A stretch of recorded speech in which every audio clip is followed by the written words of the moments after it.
Excellencies, may we please take our seats?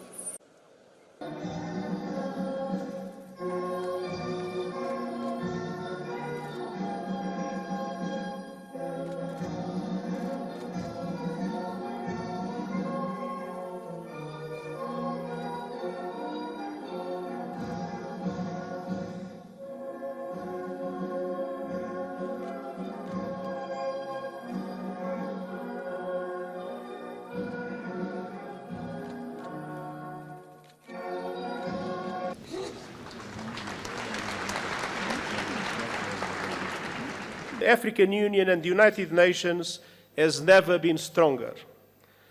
Together, we see an Africa booming with hope and possibility.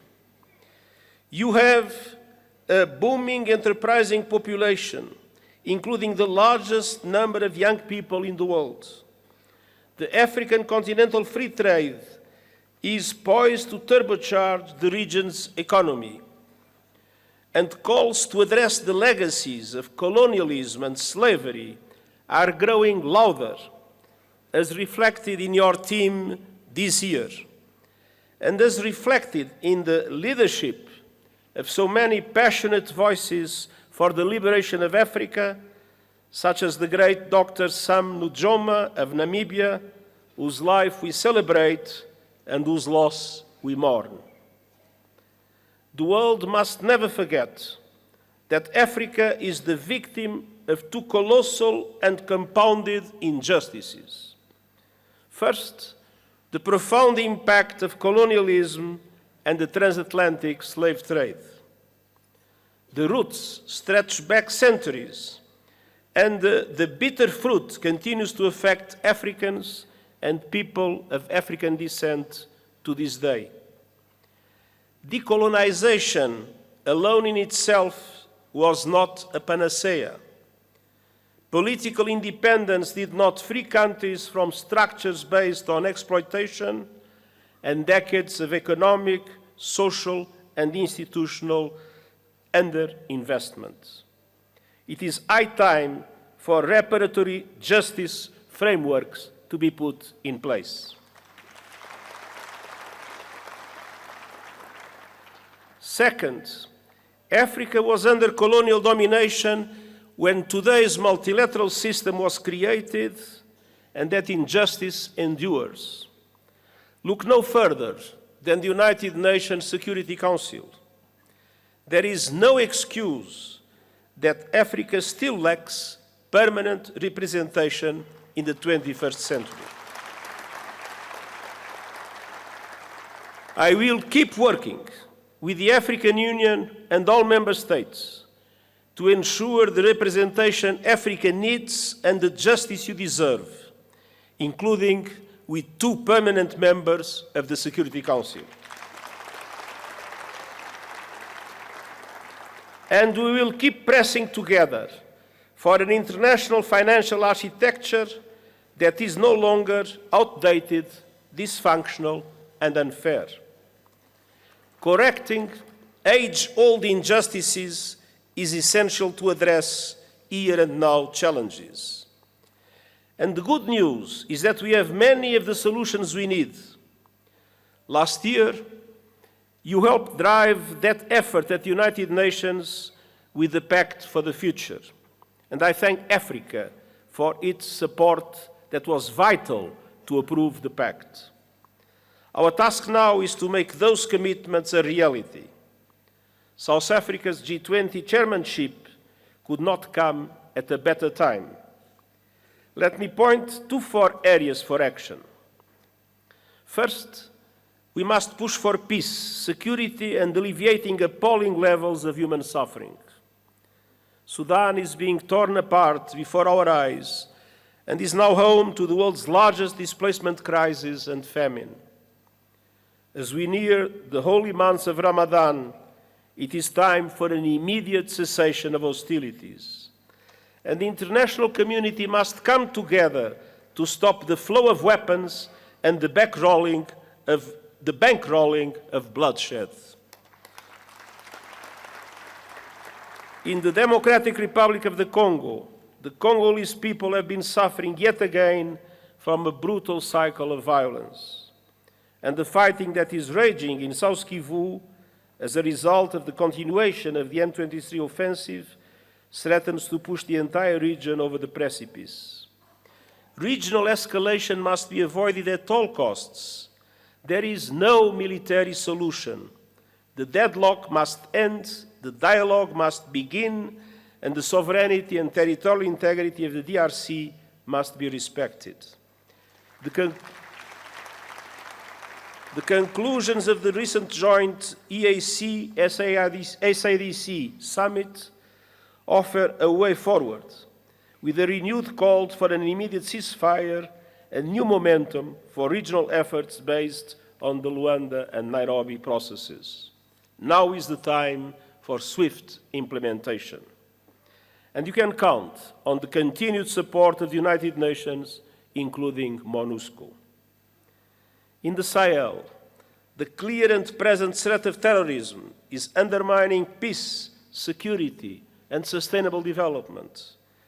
And in Somalia, we are urging predictable funding for the African Union support and stabilization mission, and I hope that our voice will be heard by the Security Council. And as we gather here in Africa, I know all our minds are also very much on Gaza. A resumption of hostilities must be avoided at all costs. The Palestinian people have suffered too much. I welcome efforts by the parties to abide by the ceasefire agreement and urge action for a permanent ceasefire and the release of all hostages. Peace is possible in the Middle East, and that starts with tangible, irreversible, and permanent progress towards the two-state solution, Israel and Palestine, living side by side in peace and security. Excellencies, on all fronts, we stand shoulder to shoulder with the African Union to advance security, stability, human rights, and rule of law. Excellencies, second, we must keep working together to deliver the AU 2063 agenda and the 2030 agenda for sustainable development and drive action on finance. African countries pay up to 8 times more to borrow than developed countries, and 20 are in or at risk of debt distress. The Pact for the Future supports an international financial architecture reform to reflect today's economy, ensuring fair representation and urging effective action on debt relief. And I will stand with Africa as a matter of justice and to right the historic wrongs. Excellencies, third, the climate crisis. Climate disasters are tearing across Africa, destroying lives, upending livelihoods, devastating economies, and inflaming conflict.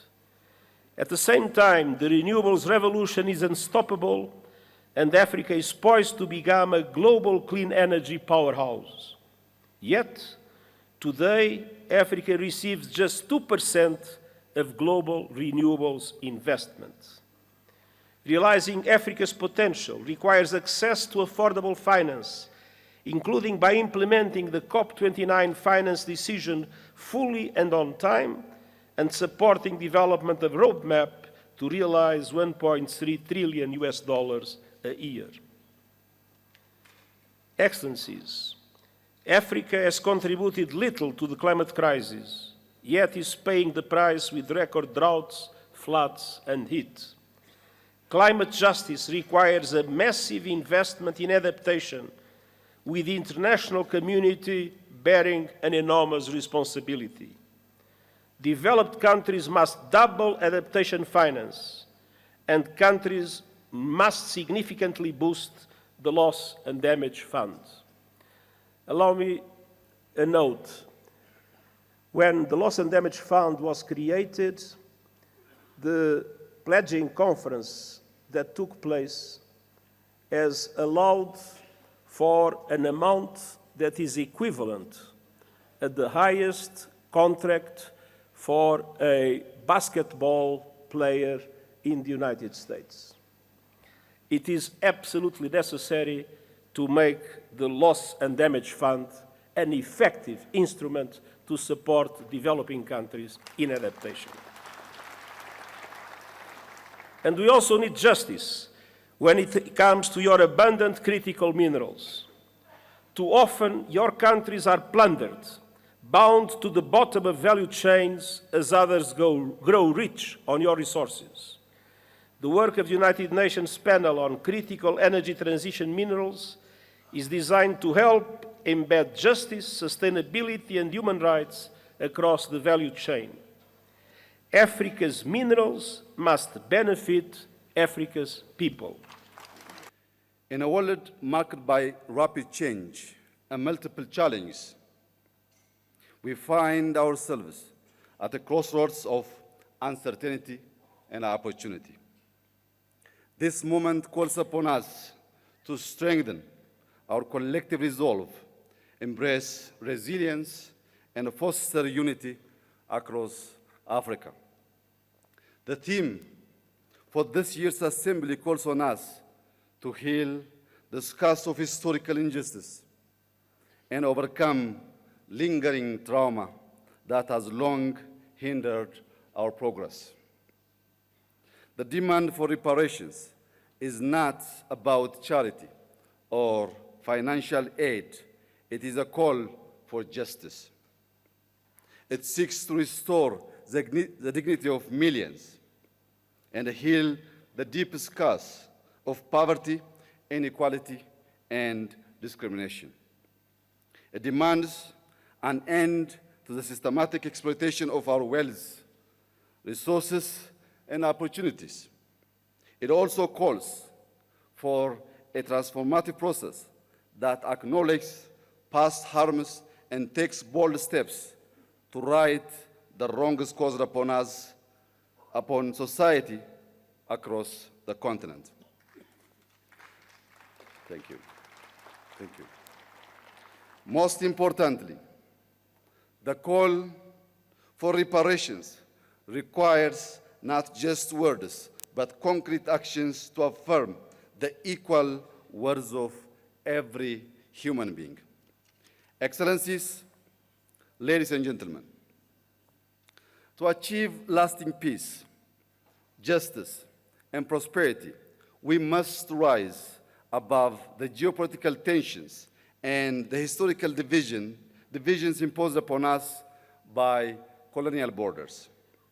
By fostering solidarity among all of our nations and embracing a shared destiny, we can pool our resources and talents to unlock our continent's full potential.